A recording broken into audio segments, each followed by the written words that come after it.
Welcome to today's video, where we'll be diving deep into a crucial aspect of technical analysis: exponential moving averages, EMA, versus simple moving averages, SMA. If you've ever wondered which moving average is better for your trading strategy, you're in the right place. In this video, we'll break down each moving average, comparing their strengths, weaknesses, and when to use each. By the end, you'll have a solid understanding of which one suits your trading style and whether combining them could give you an edge in your trades. Let's get started. What is the simple moving average, SMA? The simple moving average, SMA, is one of the most straightforward and widely used indicators in trading. It's calculated by taking the average of a selected range of prices over a specific period, say the last 50, or 200 days. For example, the 50-day SMA sums up the closing prices of the last 50 days and divides it by 50, creating an average that moves with the price. The longer the period, the smoother the average, and the less reactive it is to daily price fluctuations. Simplicity. The SMA is easy to understand and use, making it ideal for beginners. Smoothing. It smooths out short-term price fluctuations, offering a clearer view of the underlying trend. Reduced noise. Because of its simplicity, it doesn't react to every price movement, which can help reduce noise in volatile markets. Lag. The SMA lags behind the market because it gives equal weight to all prices in the time period, making it slower to react to new price movements. Slow to adapt. In fast-moving markets, the SMA may not give timely signals, potentially causing missed opportunities. What is the exponential moving average, EMA? The exponential moving average, EMA, on the other hand, gives more weight to recent prices. This means that the EMA reacts more quickly to recent price changes than the SMA, making it ideal for fast-paced markets or traders looking for quicker signals.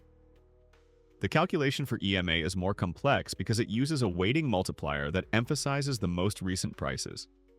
This gives the EMA more sensitivity to recent price movements, which can help in catching trends early. Which one is better for different traders? For day traders.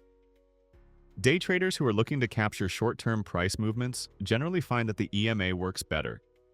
The EMA's responsiveness to recent price changes allows day traders to react quickly to price fluctuations, which is crucial for capturing profits in fast-moving markets. For swing traders. Swing traders who aim to hold positions for several days or weeks may prefer the SMA, particularly when they want to avoid being affected by short-term price swings. The SMA's stability provides a clearer view of longer-term trends and reduces the noise that can lead to false signals in volatile markets. For long-term investors. Long-term investors, focusing on larger market trends, may gravitate towards the SMA for its smoother and more stable representation of price movements. A longer-term SMA, like the 200-day SMA, is commonly used to identify the overall trend and determine market cycles. For scalpers. Scalpers who aim to profit from small price changes within minutes may find the EMA more useful. Since the EMA is more reactive, it allows them to capture small trends as they develop and react faster to price changes. Should you combine EMA and SMA? Now, the big question. Can you combine EMA and SMA in your strategy? The answer is absolutely. In fact, many traders use both EMA and SMA in conjunction to get a more comprehensive view of the market. Combining SMA and EMA can help confirm trends. For example, if the EMA crosses above the SMA, it could signal the start of an uptrend. And if the EMA crosses below the SMA, it may signal a potential downtrend. Short-term versus long-term. Using both allows you to see both the short-term trends with EMA and the long-term trends with SMA.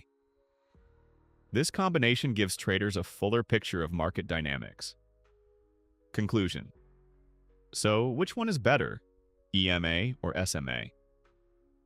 The truth is, both have their advantages and disadvantages, and the right choice depends on your trading style, the type of market you're trading in, and your specific goals. If you're a short-term trader, the EMA is likely more suited to your needs. If you prefer to follow long-term trends and want to minimize noise, the SMA might be the better tool. And remember, combining the two can often give you the most comprehensive market view and help you make more informed decisions. I hope this video has given you a clearer understanding of the differences, pros, and cons of each, and how you can use them in your own trading strategy. If you found this video helpful, don't forget to like, subscribe, and hit the bell for more insights on technical analysis and trading strategies. Thanks for watching and happy trading.